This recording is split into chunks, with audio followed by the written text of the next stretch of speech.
Friend, welcome to your own channel daily stock. तो दोस्तों, इस वीडियो के अंदर हम ट्राइटन वॉल्व के डिटेल्ड एनालिसिस के बारे में बात करेंगे और जानेंगे कि आपको ट्राइटन वॉल्व के अंदर इन्वेस्ट करना चाहिए या नहीं। चलिए शुरू करते हैं।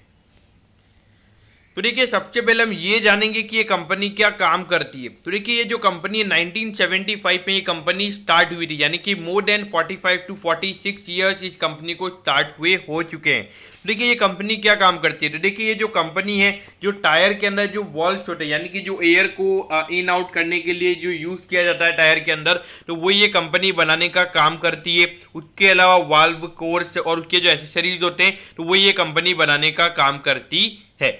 तो देखिए, ये जो कंपनी है, ये एमवी गोकर्न जी ने ये कंपनी बनाई थी। और लेकिन अगर हम अभी बात करेंगे तो आदित्य गोकर्न ये कंपनी को अभी हैंडल कर रहे हैं, यानी कि वो अभी कंपनी को मैनेज कर रहे हैं। और एमडी यानी कि अभी मैनेजिंग डायरेक्टर कंपनी के अभी वो हैं। तो देखिए, कभी भी एक यंग पीपल अगर वहाँ पे आके कंपनी में काम करता है तो वो काफ़ी अच्छा रहता है। लेकिन वो भी यंग नहीं है, वो भी, उनकी भी एज अभी बड़ी है।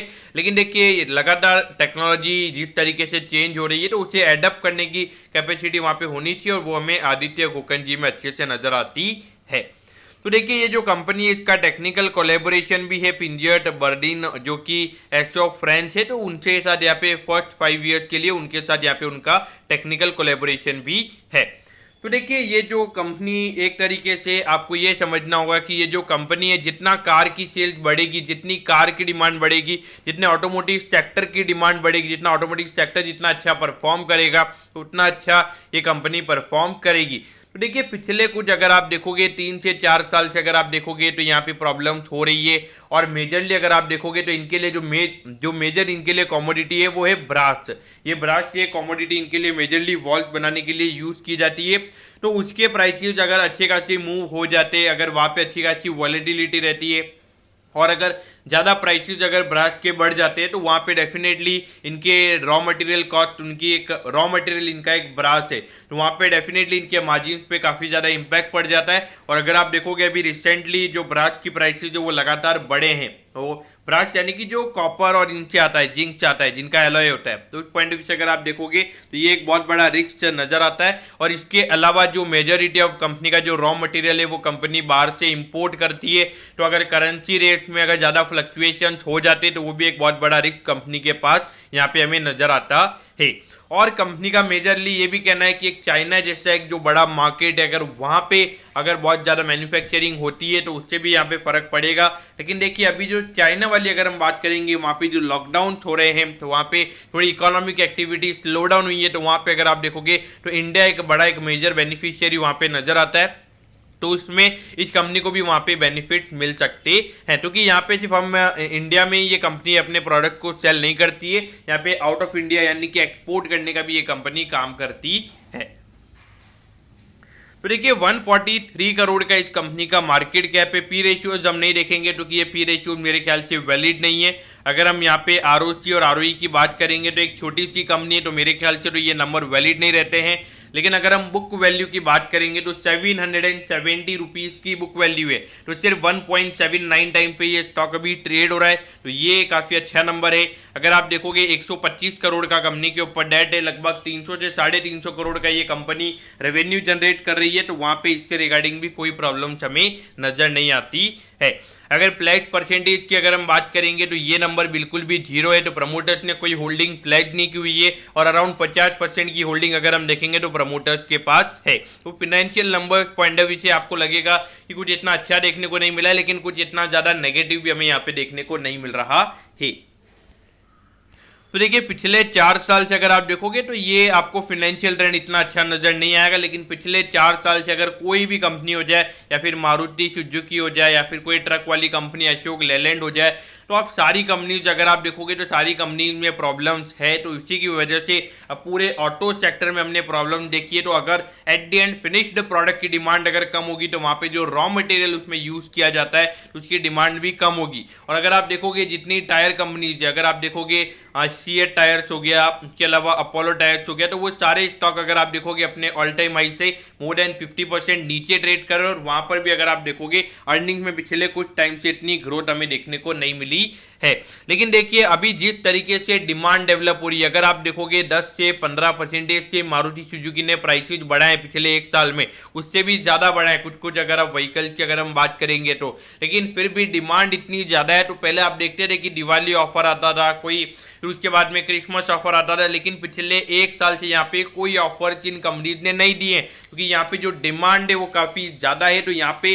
जो कंपनीज हैं उन्हें प्रोडक्ट जाके सेल करने की ज़रूरत नहीं पड़ रही है, उन्हें ये नहीं दिखाना पड़ रहा है कि उनका प्रोडक्ट कितना अट्रैक्टिव है। तो यहाँ पर अगर आप देखोगे तो डिमांड इतनी ज़्यादा है कि बस नहीं। तो उस पॉइंट ऑफ व्यू से अगर आप देखोगे तो अगर जब इतनी ज़्यादा डिमांड अगर फिनिश्ड प्रोडक्ट की बढ़ रही है, तो वहाँ पे जो रॉ मटेरियल है, जो टायर है, उसकी डिमांड भी बढ़ेगी। अगर टायर की डिमांड बढ़ेगी तो जो वॉल की कंपनी बनाती है तो उसकी डिमांड भी वहाँ पे बढ़ेगी। तो ये बात आपने समझनी चाहिए। अब अगर हम देखेंगे तो देखिए यहाँ पे 2019 की अगर हम बात करेंगे तो वहाँ पे कंपनी के रेवेन्यू के नंबर्स लगभग 50 करोड़ के लगभग थे। फिर उसके बाद में जून 2020 में अगर हम देखेंगे कोविड की फर्स्ट वेव आई थी, तो वहाँ पे रेवेन्यू के नंबर्स काफ़ी बुरी तरीके से गिर गए थे। फिर उसके बाद में जब रीओपनिंग हुई थी तो कंपनी के रेवेन्यू के नंबर्स वहाँ पे हमें बढ़ते हुए नजर आए थे। और उसके बाद अगर आप देखोगे 3 क्वार्टर तक कंपनी ने थोड़ा अच्छा परफॉर्म किया था। फिर जून 2021 में फिर से कोविड की सेकंड वेव आ गई थी, तो वहाँ पे अगर आप देखोगे तो कंपनी ने 78 लाख का जो है लॉस भी रिपोर्ट किया था, और वहाँ पे लगभग 64 करोड़ के रेवेन्यूज कंपनी ने रिपोर्ट किए थे। और बाद में अगर हम देखेंगे तो 84 करोड़ का यहाँ पे कंपनी ने टोटल रेवेन्यू रिपोर्ट किया है, और पिछले क्वार्टर में लगभग 88 करोड़ का। तो वहाँ पे कंपनी ने अगर आप देखोगे 3 करोड़ का लॉस रिपोर्ट किया था, और इसीलिए वो पी रेशियो का नंबर इतना ज़्यादा देखने को मिल रहा है, क्योंकि पिछले 12 महीने के अगर हम ट्रेलिंग 12 मंथ के वैल्यूएशन की अगर हम बात करेंगे तो वहाँ पे नी के बराबर कंपनी का प्रॉफिटेबिलिटी आता है। हार्डली अगर आप देखोगे तो ईपीएस पॉइंट ऑफ व्यू से तो हार्डली कुछ नंबर आता है, 1 से 1.5 का कुछ नंबर आता है, और इसीलिए वो पी रेशियो का नंबर इतना ज़्यादा हमें देखने को मिल रहा है। लेकिन आपका क्वेश्चन ये होगा कि ये कंपनी यहाँ पे लॉस में क्यों थी? क्योंकि देखिए जैसा कि मैंने आपको बोला कि जो ब्रश, क्योंकि ये जो कमोडिटी है तो ये इससे कंपनी के प्राइसेस पे काफ़ी ज़्यादा जो मार्जिन है उसके ऊपर काफ़ी ज़्यादा फर्क पड़ जाता है। और जिस तरीके से यहाँ पे लगातार ब्रश के प्राइसेस बढ़े हैं, तो उस पॉइंट ऑफ व्यू से अगर आप देखोगे तो वही एक मेन रीजन है जिसकी वजह से ये प्रॉफिटेबिलिटी वाला नंबर अभी गिरा है। लेकिन देखिए जिस तरीके से यहाँ पे धीरे धीरे कस्टमर्स के ऊपर ये प्राइसेस जा रही है, यानी कि कस्टमर्स पे ये पास ऑन हो रही है, तो देखिए जो ब्रश की प्राइसेस है वो आने वाले टाइम पे हो सकता है फिर से गिर जाएगी। लेकिन एक बार अगर इन्होंने कस्टमर्स को वो प्राइसेस पास ऑन कर दी तो वो वापस से वो प्राइसेस नॉर्मल नहीं होते। तो उस पॉइंट ऑफ व्यू से देखा जाए तो आने वाले टाइम पे थोड़ा सा अगर देखा जाए तो पॉजिटिविटी यहाँ पे नजर आती है। और अगर आप ओवरऑल सेक्टर की अगर हम बात करेंगे तो जो डिमांड हमें देखने को मिल रही है वो काफ़ी फिनोमिनल डिमांड है। अब आप ये मत बोलिए कि पिछले साल के मुकाबले जो सेल्स के नंबर है वो कम हुए। ये देखिए कि जो सप्लाई साइड से जो प्रॉब्लम्स हो रही है पूरे ऑटो सेक्टर में, जो रॉ मटेरियल्स के यहाँ पे प्रॉब्लम्स हो रही है, अगर आप देखोगे चिप शॉर्टेज हो या कमोडिटी का प्रॉब्लम हो, तो यहाँ पे उसकी वजह से ये प्रॉब्लम्स हो रही है। बाकी डिमांड काफ़ी स्टैग्नेंट है। अब यहाँ पर अगर हम शेयर होल्डिंग पैटर्न की अगर हम बात करेंगे तो देखिए जून 2020 में प्रमोटर्स ने अपनी होल्डिंग को क्लोज तो अगर हम देखेंगे 2% तो उन्होंने अपनी होल्डिंग को यहाँ पे बढ़ाया है। उसके बाद भी अगर हम देखेंगे तो पिछला क्वार्टर, ये जो रिसेंटली अगर आप देखोगे तो वहाँ पे 0.45% से प्रमोटर्स की होल्डिंग बढ़ी है, और ये नंबर है अभी 52.85% पे। वैसे बीच में यहाँ पे हमारे DIS ने भी होल्डिंग रखी हुई थी, लेकिन अब वो यहाँ पे निकल चुके हैं, अब उनकी यहाँ पे कोई भी होल्डिंग नहीं है। और एट दी एंड जो पूरी होल्डिंग है वो हमें यहाँ पे रिटेल इन्वेस्टर्स के पास नजर आती है।